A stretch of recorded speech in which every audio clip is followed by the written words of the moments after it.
And my fiancé didn't mean to send me that voice memo, but he did. He was laughing with his sister, calling me convenient. They'd already replaced my name, my photo, even my role in the wedding. My father said I fold fast. No one expected me to leave, but I didn't just walk away.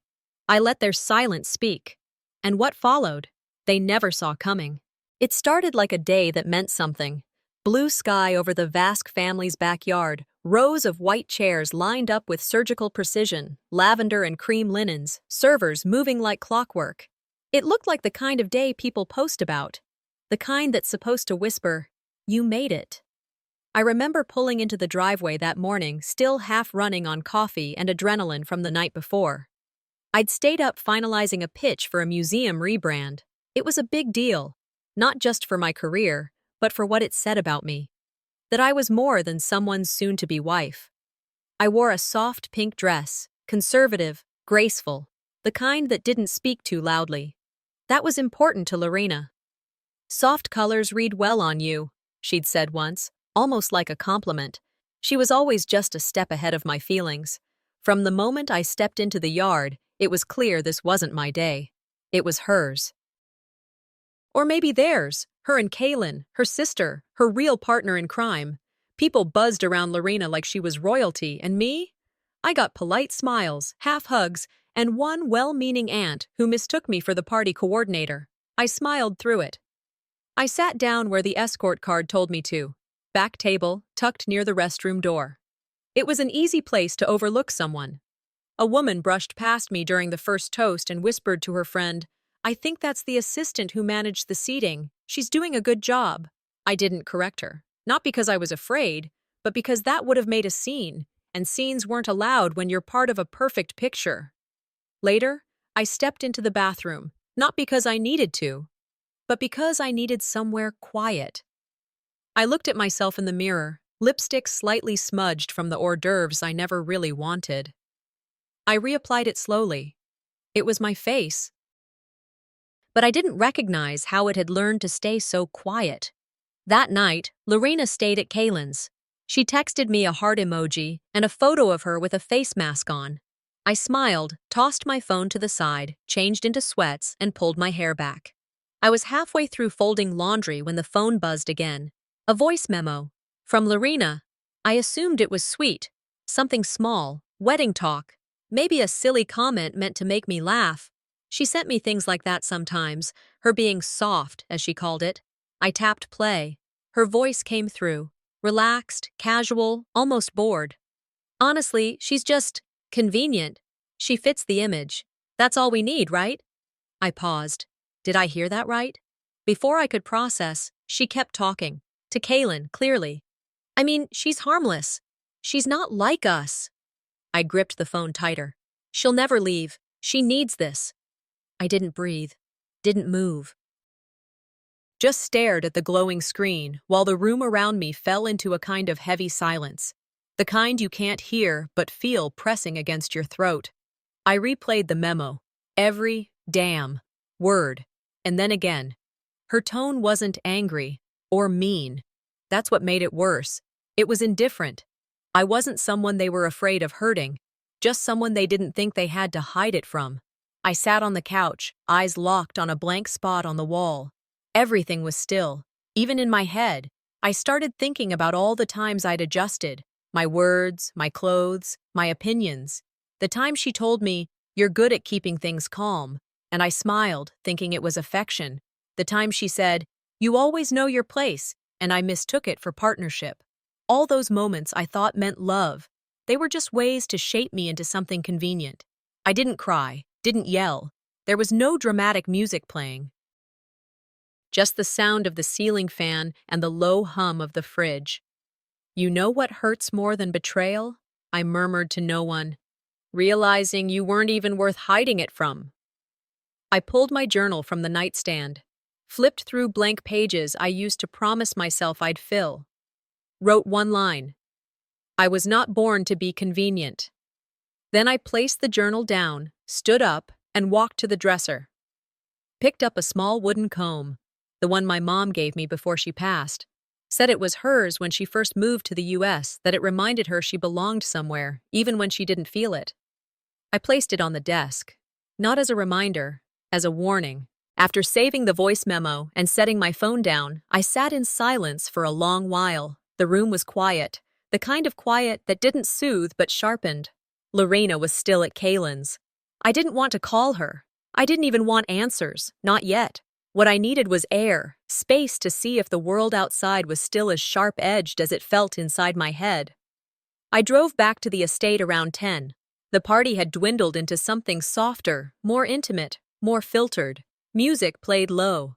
Lorena and Kaylin were still glowing in the middle of the room, surrounded by a cluster of friends holding champagne. I stepped inside and didn't interrupt, just stood there, watching. A toast went up. Someone said, "To the future, Mrs. Vask," and everyone laughed. No one said my name, not once. Behind them, the slideshow rolled on a large screen. Childhood pictures of Lorena, her graduation, her early startup days, travel shots with Kaylin in matching outfits. I waited for a single photo of us. Nothing, not even one from the proposal. Not the photo that went viral, not the one she framed for her office. I walked to the back of the room and stood near the door, tried to decide whether I was imagining things or simply confirming what had always been there. Lorena caught my eye. She smiled. I walked over and leaned in close. "Didn't we upload those photos of us?" She barely turned. "Kaylin handled the media kit. Don't stress the details, babe." I nodded. But in my head, I repeated it back to myself. Details are where dignity lives. The next morning, I got in Kaylin's car for the bridal fitting. She was chipper, chewing ice, blasting pop music, commenting on my skin tone like a makeup artist planning a campaign. I let her. We arrived at the boutique, Lorena's favorite. Of course, the consultant met us at the door, already holding a garment bag. "Ah, you must be Gabrielle. The dress is ready." I frowned slightly. "I haven't picked one yet." She tilted her head. "Kaylin finalized the selection weeks ago." Kaylin smiled like that was normal. "Trust me, it's divine. Very Vogue bride. Classic silhouette. Elevates your profile." I followed them in, said nothing. I let them unzip the bag and drape the gown over my arms. I let them guide me into the dressing room, let the fabric slide over my skin. It was tight in all the places that photographs loved, and void of the softness I'd imagined wearing since I was a girl.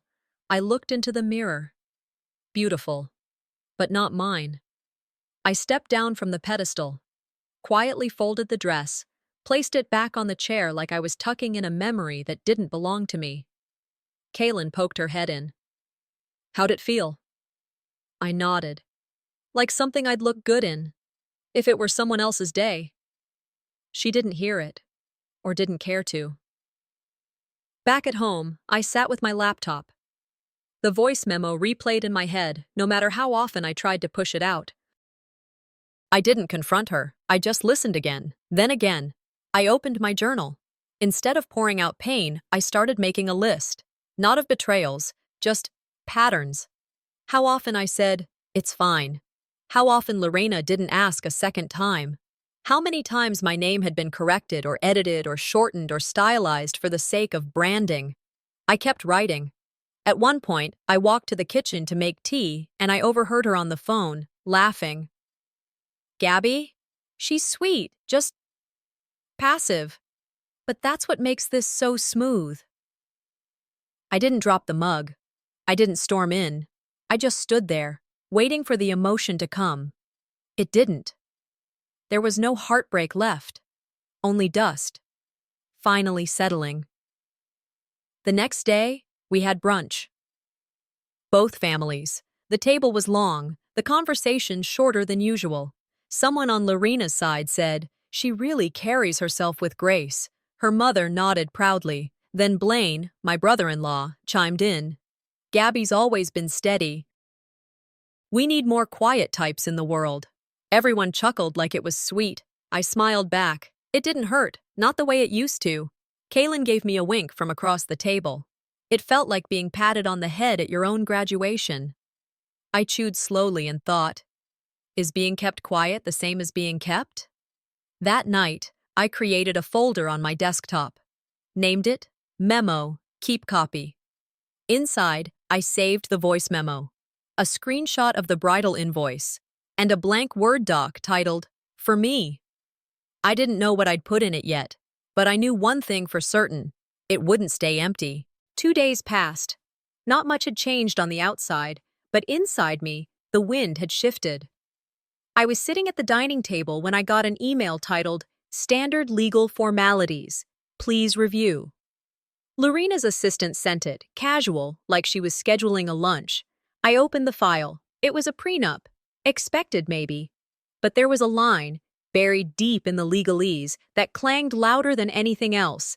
If the marriage ends within 3 years due to emotional instability or unreliability, I forfeit all claims to shared property and joint ventures. It didn't just assume I'd leave, it assumed I'd be the problem. I didn't react right away. I forwarded the document to Nadine, a lawyer friend. She called 20 minutes later. "They're not protecting their assets," she said. "They're building a cage." I stared at the screen long after we hung up. My finger hovered over the trackpad. I didn't scroll, just reread that clause. Again. Again. I mumbled out loud. I've been sweet so long, they mistook it for spineless. Later that afternoon, I was in the guest suite, packing up some extra things I'd left behind. I opened one of Kaylin's drawers to see if she'd moved my scarf. She hadn't. But there was something else.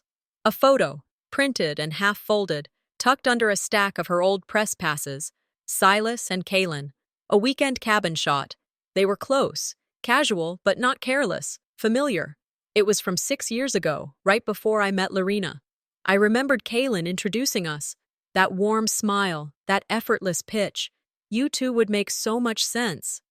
Now, staring at that photo, a question I didn't want to ask curled up inside me. Was I a peace offering? I didn't jump to conclusions, but I didn't ignore the thought either.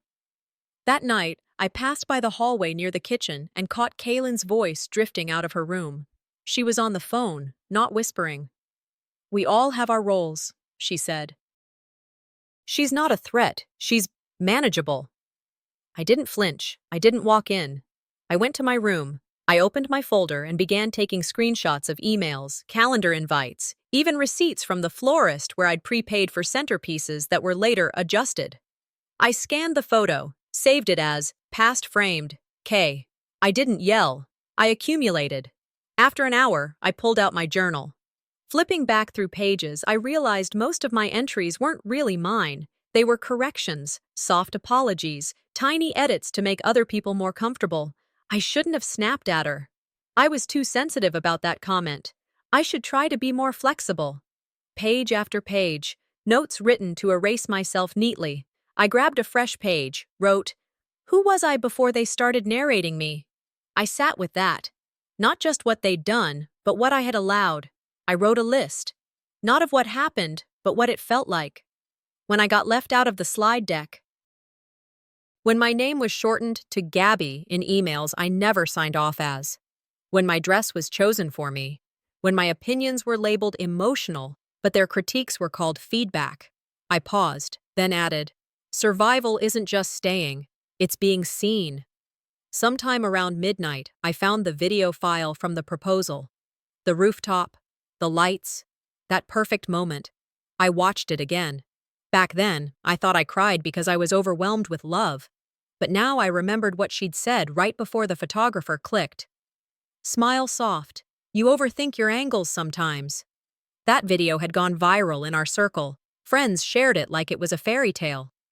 "Picture perfect," one comment said. "Perfect for who?" I shut the laptop. She didn't propose a marriage. She proposed a merger. I walked over to the printer and hit print. The prenup came out slowly. I watched each page stack, then folded them. Neatly. Intentional. Like it mattered how I handled their weight.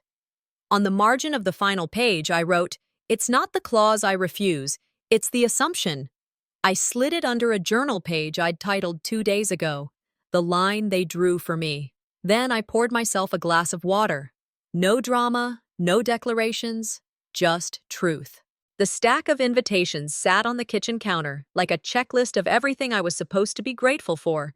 Cream cardstock, foil pressed, elegant, expensive. I picked one up and turned it in my hand. My name was there. Technically, Gabby H. No middle initial, no Morel, not Gabrielle. Meanwhile, Lorena's full name was written in a sprawling gold font, center-aligned, her first letter stylized like a wedding monogram. I stared at it. At first, I told myself it was a mistake. These things happen. Typos, oversights, layout glitches.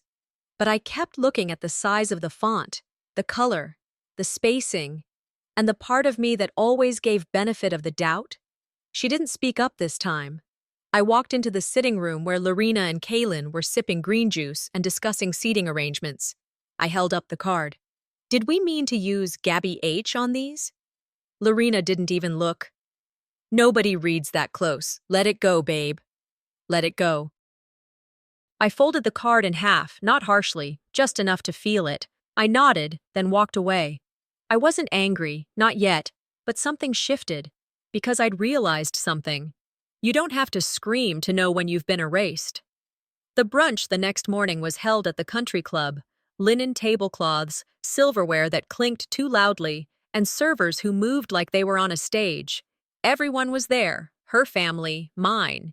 People I didn't recognize, but who somehow knew my name, or at least a version of it. When the mimosas were poured, I brought it up lightly. By the way, the invitations. My name was printed wrong. I smiled as I said it. Smiled so they wouldn't mistake it for criticism.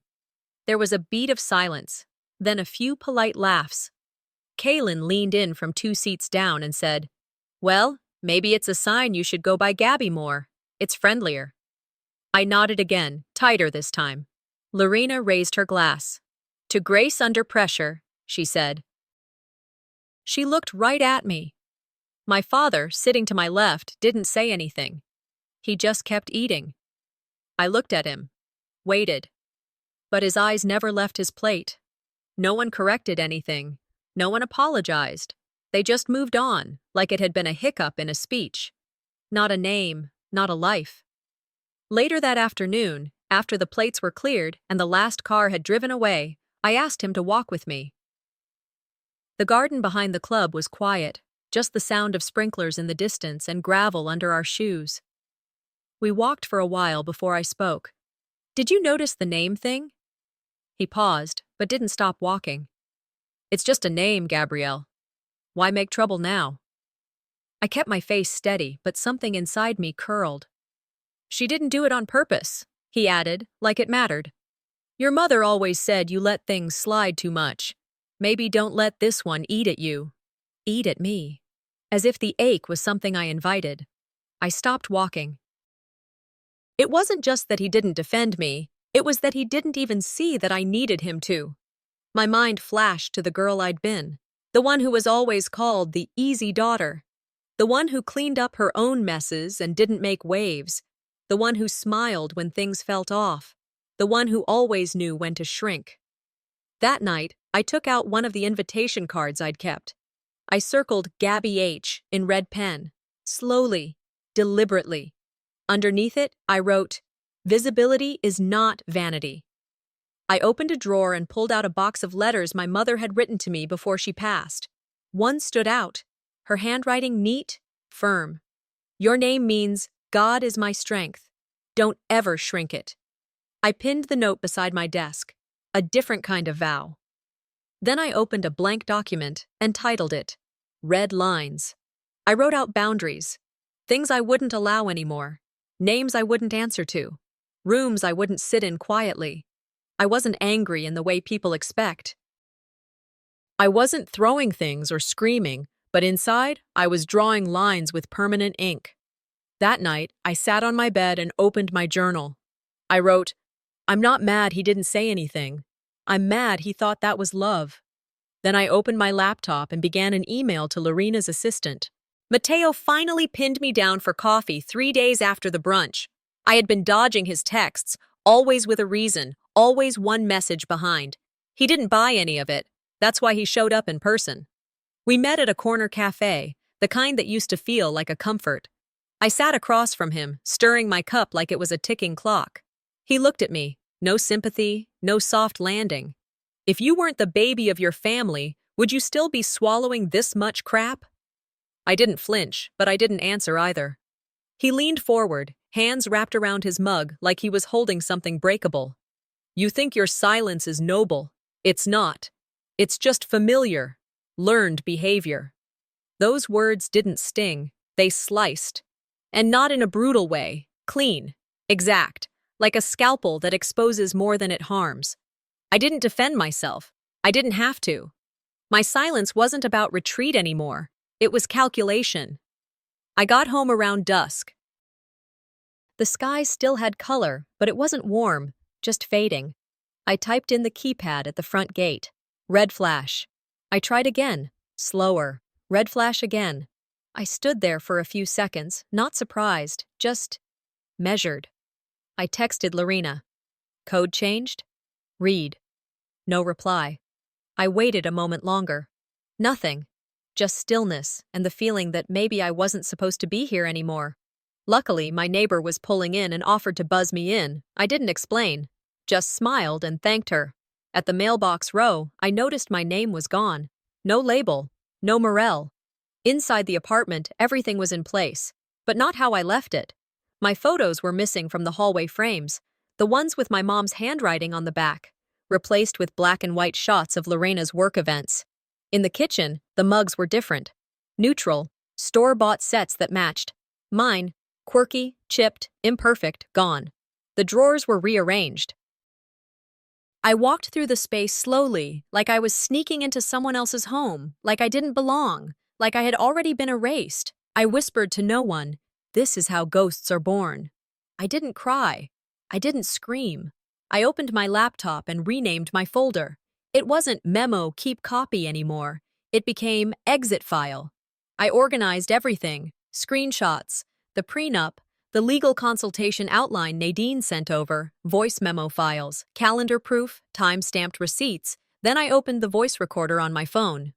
I, Gabrielle Morel, I said aloud, acknowledge that silence will no longer protect me. I played it back once, saved it under Truth Draft 1. Then I took off my engagement ring and placed it inside the mug that replaced my own. I'm done making room where I was never meant to stay. I sat on the floor and pulled my journal into my lap. I wasn't born tired, I wrote. I was taught exhaustion as a form of peacekeeping. My mom used to say, being quiet isn't the same as being graceful. Don't confuse the two. I used to think that meant keep the peace. Now I think she meant don't let peacekeeping cost you your voice. I lit a candle, not for peace, but because I needed to stay awake to all of it. I didn't sleep that night. I drafted a timeline, scheduled a call with Vera from the gallery, sent a message to a labor rights lawyer whose card I'd kept in my drawer for years, set email alerts for Lorena's company. It wasn't revenge. It was air. It was mine. I renamed the folder one last time. Operation Still Standing. And into the quiet, I said, let's see what happens when the quiet one stops flinching. I was boxing up books from the guest room shelf when the second voice memo came in. The file name wasn't labeled, just a random string of numbers. I almost ignored it. Almost, but my hands had slowed. Something told me not to. I tapped play. Lorena's voice floated out, warm and light, the kind of tone she used when she wasn't thinking about the person on the other end actually listening. She won't leave. She's too soft. We've curated her down to safe. A pause. Then laughter. Kaylin's, I think. She's manageable. She'll just adapt again. That's what she does. I hit pause. Didn't rewind. Didn't replay. I saved it and renamed the file. Assumptions. They hadn't just stopped respecting me. They'd started counting on my silence. That was their mistake. Later that afternoon, I drove to my family's house to pick up a few old things, boxes that hadn't made it to the apartment during the move. I wasn't in a rush. The sun was low, air thick with early summer. When I got to the back bedroom, the one with the blue curtains, I found the jewelry box sitting on Kaylin's dresser. I stopped in the doorway. It wasn't hidden. It wasn't placed like a keepsake. It was part of the decor, styled beside a tray of perfume bottles and a book about mindfulness. The box had my initials carved under the lid. I opened it. The contents were rearranged. She hadn't stolen it. She hadn't even tried to claim it, just absorbed it into her space like it belonged there. Kaylin walked in behind me. "Oh, I thought that was from storage," she said, tilting her head. "It's lovely, isn't it?" I didn't answer. I closed the lid, picked it up, and left the room without explanation. I remembered the day Mom gave it to me. I was 16, sitting on her bed. She said, "This is yours, no matter who you become." Now I wondered if even my mother's voice would have been rewritten, if she were still here. Even my ghosts weren't safe around these people.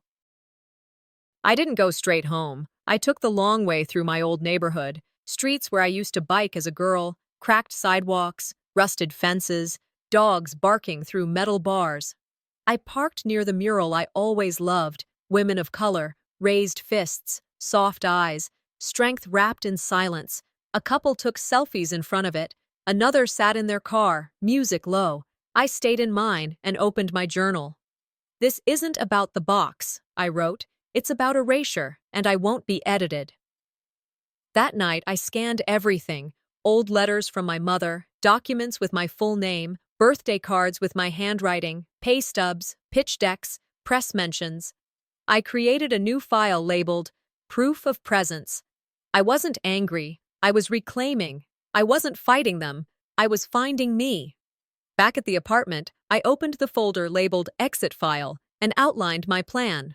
3 phases: legal review, already in progress; strategic social posts, quiet at first, then scheduled; internal tip-off to HR at Lorena's firm, not to destroy her, just to align the version of her they hired with the one she'd become. I didn't want to burn it all down. I just wanted to be untouchable. In my head, I heard my mother again. "Your voice will be inconvenient to some. Let it be." I took the jewelry box and placed it back on the shelf. Not tucked away, not hidden, out in the open, where I could see it, where they could too. I uploaded the voice memo to my encrypted drive, named the folder Phase 2, then whispered into the quiet. "You wanted me curated. Now I'll be archived, on my own terms." Dinner at the estate was polished, formal, intentional. A long table, white florals down the center, menus printed in cursive, seats assigned. Lorena had called it a final walk-through dinner, one last rehearsal before the real thing. The guest list was mostly family, plus a few people I recognized from her office, all of them seated like they were watching a theater performance. And I was the prop. Kaylin barely said a word. Lorena, she overcompensated, like someone trying to deflect a question that hadn't yet been asked. She laughed too much, touched everyone's arm when she spoke, kept saying things like, "We're so grateful for everyone here. Truly, we couldn't do this without you." I smiled. I said thank you. I nodded when eyes met mine, but I saw it. The way conversations paused when I spoke. The way my place card had no title, just Gabby. The way I was seated at the far end of the table, near the coat rack, not beside my fiancé. The menu had been chosen without asking me. The drink list? Same. I wasn't part of the planning. I was part of the presentation. Halfway through dinner, Kaylin stood for a toast. To my sister, who's built a career, a name, and now a beautiful future. And to Gabrielle, who made sure the wedding aesthetic stayed cohesive. Not many would give up their dream dress for the brand. The room went quiet. Lorena's smile cracked for half a second. Her eyes darted toward Kaylin, sharp as broken glass. I laughed, not out loud, just once, under my breath. I stared down at my champagne. That dress wasn't picked. It was planted. Later, Kaylin found me near the back hallway, slightly tipsy, swaying as she leaned in. "You're stronger than you look," she said, soft like she was offering a compliment. "That's why I picked you for her." Not picked to be with her. Picked for her.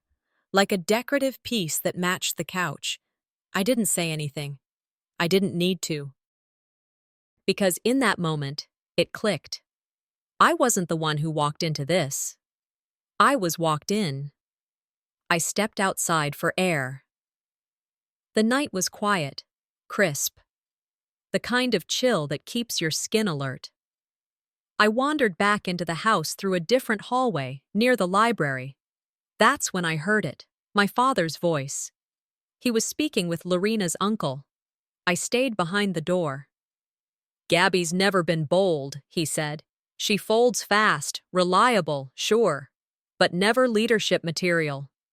He said it the same way he talked about plumbing or car tires. Matter of fact, nothing personal. I didn't move. I waited. When he changed topics, I turned and walked out. I left without saying goodbye. No one called out after me. No one followed. I walked the full mile home, past empty sidewalks and lit porch lights. My phone buzzed twice. Once from Mateo, once from Lorena. "Hope the dinner didn't overwhelm you, love." I didn't reply. Back home, I set down my keys, took off my shoes, and sat on the couch. Not angry, not even surprised, just done.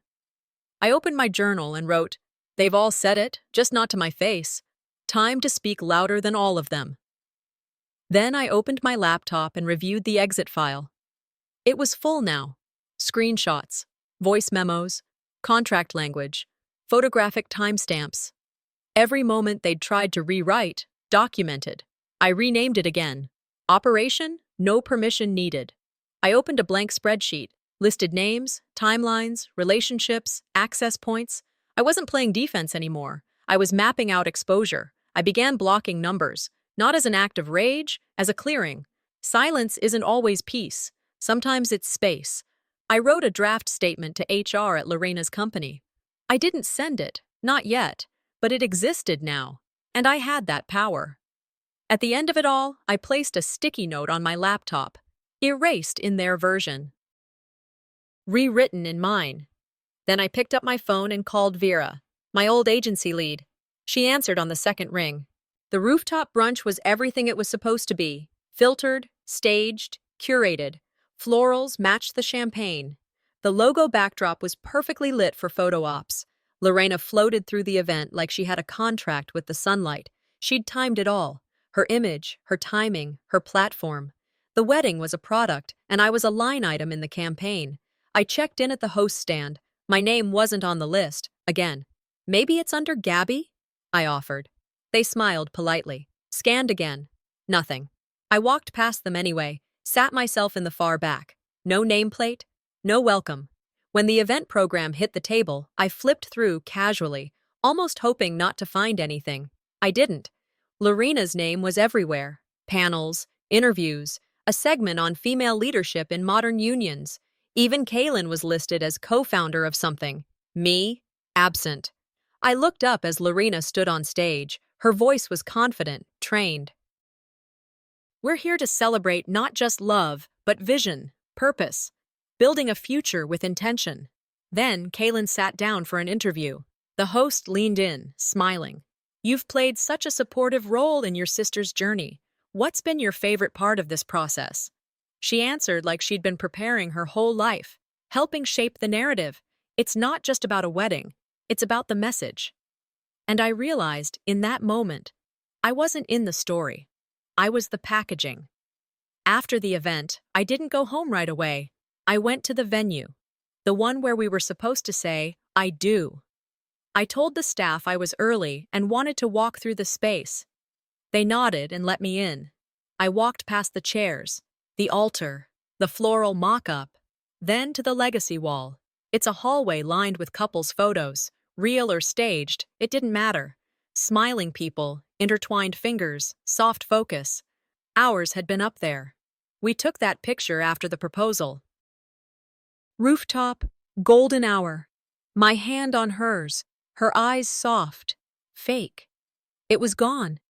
In its place, a glossy photo of Lorena and Kaylin at a business event, matching blazers, clinking wine glasses, big, bold letters, Vask ex Vask. A staff member passed by and said, "They look like a power duo, don't they?" I nodded. "Yeah, they do." I left, calmly, like it didn't touch me, but inside, I wasn't broken. I was steel. At home, I didn't take off my shoes. I didn't turn on lights. I sat on the floor. Just sat. I didn't cry. Didn't scream. I played voice memo 2 again, and again, just to remind myself what clarity sounds like when it's wrapped in disrespect. Then I opened my journal and wrote a list. Names. Women who made me feel like less. Men who said nothing when they should have spoken. I circled them. Then my phone buzzed. Press release. Lorena had been promoted. Senior VP of Public Image Strategy. Her quote, "I believe every woman deserves the room to lead." I circled the quote in red pen. "You made me small to make yourself bigger," I whispered. "I'm about to ruin your scale." I emailed Vera, subject line, "For when you're ready to tell a real story." Then I drafted a cover email to HR at Lorena's firm. Attached voice memos, screenshots, internal language from the prenup. I didn't press send, not yet. I renamed the folder, Visible Now. Then I began drafting a silent walkout plan for the rehearsal dinner. No warning, no tears, just absence and power. That night, I wrote one line in my journal. "Truth is the most dangerous thing to wear. Tomorrow, I'm dressing for war." I scheduled an email titled "Correcting the Record" to go out 12 hours from now. Then I placed the old wooden comb on the desk beside my laptop, not tucked away, right there, in the open. The message came in around 7:06 a.m., forwarded. No name, no note, just a screenshot of a group chat. Lorena, Kaylin, a few others I didn't recognize by name, but I knew the tone, that smug, overconfident tone people use when they think they're safe, untouchable. "Gabby will fold. She always folds. This is just rehearsal." And Kaylin replied, "She'll probably thank us one day for making her look presentable." I didn't blink, didn't scroll. I stared at those words, sitting there like they were waiting for applause. My coffee sat on the counter, untouched. I whispered, "They never even feared losing me." Not once. That's what stung. Not the lies, the assumption that I would always stay small. By noon, the wedding venue was buzzing. Photographers arrived. The florals were stacked knee-deep along the loading dock. Lorena's team moved like clockwork. I didn't go. Instead, I opened my laptop and scheduled an email to send at 2:00 p.m. to Lorena, to Kaylin. To my father, it included the prenup, annotated, voice memo 1, voice memo 2, my final journal entry, scanned, dated. The subject line, "For the record I was never afraid of keeping." I packed my suitcase, left my key in an envelope, took only what I'd earned, what I'd paid for, what I could carry without guilt. But before I walked out, I made one more stop, Kaylin's room. I opened the door without knocking. She wasn't there. The dresser was perfectly arranged, like always. Diffuser still running, lavender scent pumped into the air like fake calm. I placed the old wooden comb on her nightstand. "This never belonged to you," I said. "And now, neither do I." Then I left. The gallery was a few blocks from the Riverwalk. I'd pitched them 2 years ago. They'd said no, politely, said my work wasn't aligned with the current season. I walked in with a new portfolio in hand. This is not about them. Vera was at the front. She looked surprised, but not unimpressed. We didn't hug, we didn't small talk. I opened the book. "I'm not asking for approval," I told her. "I'm offering truth." She flipped through the pages slowly. "This is more valuable anyway," she said. We walked through the space in silence, bare walls, clean lines, no filters, no lighting tricks, just space. I looked at my reflection in the window, not flawless, not softened by angles, but finally mine. Later that afternoon, while the wedding was unfolding on the other side of town, I took a walk down the Riverwalk. My phone was off, no vibrations, no updates, just the sound of water and wind. I passed the mural again, the one I'd sat in front of 2 weeks ago. Someone had added to it, spray painted in red across the bottom.